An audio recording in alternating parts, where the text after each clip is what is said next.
ನರಸೀಪುರದಲ್ಲಿ ರೇಷ್ಮೆ ಕಾರ್ಖಾನೆಯನ್ನ ಮುಚ್ಚುವ ಪ್ರಶ್ನೆ ಇಲ್ಲ. ಅನಗತ್ಯವಾಗಿ ಕೆಲವರು ಗೊಂದಲವನ್ನ ಸೃಷ್ಟಿ ಮಾಡುತ್ತಿದ್ದಾರೆ ಎಂದು ಸಚಿವ ಡಾಕ್ಟರ್ ಎಚ್.ಸಿ. ಮಹದೇವಪ್ಪ ಹೇಳಿದರು. ಮೈಸೂರಿನಲ್ಲಿ ಸುದ್ದಿಗಾರರೊಂದಿಗೆ ಮಾತನಾಡಿದ ಅವರು, ರೇಷ್ಮೆ ಮಾರುಕಟ್ಟೆಗೆ ಉಪಯೋಗಿಸಲ್ಪಟ್ಟ 1.5 ಜಾಗವನ್ನ ಉದ್ಯಾನವನ ಬಳಸಲು ತೀರ್ಮಾನ ಮಾಡಿದ್ದೇವೆ.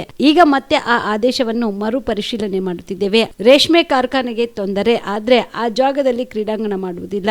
ನಮಗೆ ರೇಷ್ಮೆ ಕಾರ್ಖಾನೆಯೇ ಮುಖ್ಯ. ಸರ್ಕಾರಕ್ಕೆ ಈ ವಿಚಾರದಲ್ಲಿ ಯಾವ ಪ್ರತಿಷ್ಠೆ ಇಲ್ಲ. ಕೆಲವರು ಇಂತಹ ವಿಚಾರದಲ್ಲಿ ಹುಡುಗಾಟ ಆಡುತ್ತಿದ್ದಾರೆ. ಕಾರ್ಮಿಕರು ಯಾವುದೇ ರೀತಿಯಲ್ಲಿ ಆತಂಕ ಪಡುವುದು ಬೇಡ. ಸಾರ್ವಜನಿಕರು ಕೂಡ ಆತಂಕ ಪಡುವುದು ಬೇಡ.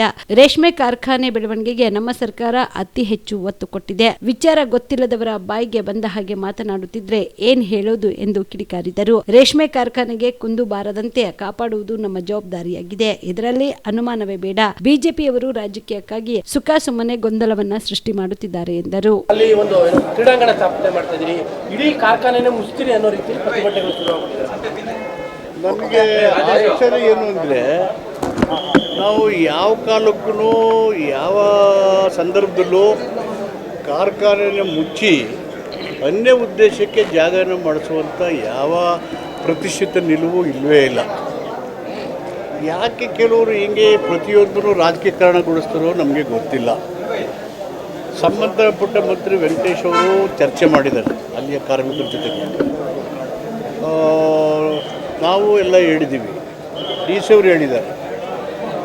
ಅಲ್ಲಿ ಸಿಲ್ಕನ್ನು ಉತ್ಪಾದನೆ ಬಿಟ್ಬಿಟ್ಟು ಆಟ ಆಡೋಕ್ಕೆ ಅದು ಯಾರಾದರೂ ಮುಚ್ತಾರ? ಅದು ಹುಡುಗಾಟಿಕೆನಾ? ಅದನ್ನು ಉಳಿಸ್ಕೊಂಡು ಅದರ ಜಾಗ ಅವಶ್ಯಕತೆ ಇಲ್ಲ ಅಂದಾಗ ಅದರ ಎಕ್ಸ್ಪ್ಯಾನ್ಷನ್ಗೆ ಬೇಕಾದಂಥ ಜಾಗ ಇದರಿಂದ ಲಭ್ಯ ಆಗಲ್ಲ ಅಂತ ಅನಿಸಿದ್ರೆ ಅದನ್ನು ಮಾಡ್ಬೋದು. ಇಲ್ಲದಿದ್ದರೆ ಪರ್ಯಾಯ ಮಾರ್ಗನ ಹುಡುಕ್ಬೋದು. ಯಾವ ಪ್ರತಿಷ್ಠೆನ ಮೇಲೂ ನಿಂತಿಲ್ಲ ಸರ್ಕಾರ. ಅನವಶ್ಯಕವಾಗಿ ಗೊಂದಲನ ರಾಜಕೀಯ ಯಾಕೆ ಮಾಡ್ತಾರೋ ಗೊತ್ತಿಲ್ಲ. ಬಟ್ ಆದ್ರೂ ಅವರು ನಮ್ಮ ಸಿರಿಕಲ್ಚರ್ ಮಂತ್ರಿಯವರು ಇಲ್ಲೇ ಹೇಳಿದ್ದಾರೆ, ಅವನ್ನೆಲ್ಲ ಕರೆದು ಮಾತಾಡಿದ್ದಾರೆ, ಜಿಲ್ಲಾಧಿಕಾರಿಗಳು ಹೇಳಿದ್ದಾರೆ. ನನ್ನನ್ನು ಕಳೆದ ವಾರ ನಾನು ಮತ್ತು ಮುಖ್ಯಮಂತ್ರಿಗಳನ್ನು ಯದುವೀರವರು ಭೇಟಿಯಾಗಿರು ಏರ್ಪೋರ್ಟಲ್ಲಿ. ಅವರು ನಮ್ಮನ್ನು ಭೇಟಿ ಮಾಡಿ ಮನವಿ ಕೊಟ್ಟಿದ್ದಾರೆ. ಇಲ್ಲಿ ಏನು ಪ್ರತಿಷ್ಠೆ ಇಲ್ಲವಲ್ಲ ಸರ್ಕಾರದ್ದು. ಇಲ್ಲರಿ ಆಗಲೇಬೇಕು ಮಾಡಿಬಿಡ್ತೀವಿ ಹೋಗಿ ಅಂತ ಇಲ್ಲವೇ ಇಲ್ಲ. ಸಿರಿಕಲ್ಚರು ನಮ್ಮದು ವಿಶ್ವವಿಖ್ಯಾತ ರೇಷ್ಮೆ. ಟಿಪ್ಪು ಇದ್ದಾಗ ರೇಷ್ಮೆನ ತಂದಿದ್ದು ಭಾರತ ದೇಶಕ್ಕೆ. ಅದನ್ನು ಮೈಸೂರು ಒಡೆಯರವರು ಇದಕ್ಕೆ ಮೈಸೂರು ಸ್ಯಾಂಡ್ಲು, ಮೈಸೂರು ರೇಷ್ಮೆ ಇವನ್ನೆಲ್ಲ ಅಂತಾರಾಷ್ಟ್ರೀಯ ಮಟ್ಟದಲ್ಲಿ ಪ್ರಖ್ಯಾತಿಗೊಳಿಸಿ ಉತ್ಪಾದನೆ ಮಾಡ್ತಾಯಿರೋದು. ಯಾವ ಕಾರಣಕ್ಕೂ ಅದನ್ನು ಮುಚ್ಚಿಸೋದು ಇಲ್ಲ, ಸ್ಥಗಿತಗೊಳಿಸೋದು ಇಲ್ಲ, ಎಕ್ಸ್ಪಾನ್ಷನ್ಗೆ ಬೇಕಾದಂಥ ಅನಾನುಕೂಲ ಸೃಷ್ಟಿ ಮಾಡೋದೂ ಇಲ್ಲ. ಅನವಶ್ಯಕವಾಗಿ ರಾಜಕೀಯ ಮಾಡೋದು, ಗೊಂದಲ ಮಾಡೋದನ್ನು ನಿಲ್ಲಿಸಬೇಕು ಅನವಶ್ಯಕವಾಗಿ. ಅದಕ್ಕೆ ಅಲ್ಲಿ ಸ್ಥಗಿತ ಆದಾಗ ಸಿರಿಕಲ್ಚರ್ ಉತ್ಪಾದನೆ ರೇಷ್ಮೆ ಕಡಿಮೆ ಆದಾಗ ಕಾಲಕ್ಕೆ ಹಣ ಕೊಡ್ತಿದ್ರು ಸಿದ್ದರಾಮಯ್ಯ ಸರ್ಕಾರ. ಮಾತಾಡೋರು ಯಾರು ಬಂದು ಹೆಣ್ಣು ಕೊಟ್ಟಕ್ಕೆ ಹೋಗಿಲ್ಲ. ಸುಮ್ಮನೆ ಯಾಕೆ ರಾಜಕೀಯ ಮಾಡ್ತಾರೆ ಡೆವಲಪ್ಮೆಂಟಲ್ಲಿ? ನನಗೆ ಸಿರಿಕಲ್ಚರ್ ಕಾರ್ಯದರ್ಶಿ ಗಿರೀಶ್ ಅವರು, KSIC MD ಅವರೆಲ್ಲ ಸೀನಿಯರ್ಸ್ ಆಫೀಸರ್ಲ್ಲ ಒಂದು 2-3 ದಿನದಿಂದ ನಮ್ಮ ಮನೆಯಲ್ಲಿ ನನ್ನ ಭೇಟಿ ಮಾಡಿದರು. ಕಾಮರೆಡ್ಡಿ ಆರ್ಥೋ ಮತ್ತು ಟ್ರಾಮಾ ಕೇರ್ ಆಸ್ಪತ್ರೆ ಕಲಬುರಗಿ. ಡಾಕ್ಟರ್ SB ಕಾಮರೆಡ್ಡಿ ಹಾಗೂ ಡಾಕ್ಟರ್ ಪ್ರತಿಮಾ S ಕಾಮರೆಡ್ಡಿ ಸಾರಥ್ಯದಲ್ಲಿ ಕಳೆದ 11 ವರ್ಷಗಳಿಂದ ಸಾವಿರಾರು ರೋಗಿಗಳಿಗೆ ದಿನದ 24 ಗಂಟೆ ತುರ್ತು ಸೇವೆ ನೀಡಿದ ಶ್ರೇಯಸ್ಸು.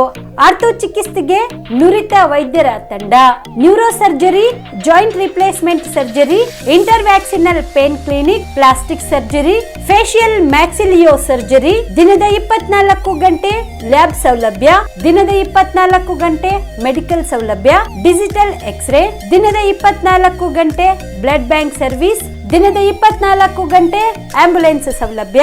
ಹೆಚ್ಚಿನ ಮಾಹಿತಿಗಾಗಿ ಸಂಪರ್ಕಿಸಿ ಸರ್ಕಾರಿ ITI ಕಾಲೇಜು ಮುಂಭಾಗ, ಕಾಮರೆಡ್ಡಿ ಆರ್ಥೋ ಮತ್ತು ಟ್ರಾಮಾ ಕೇರ್ ಆಸ್ಪತ್ರೆ ಕಲಬುರಗಿ. Phone number 084722566163.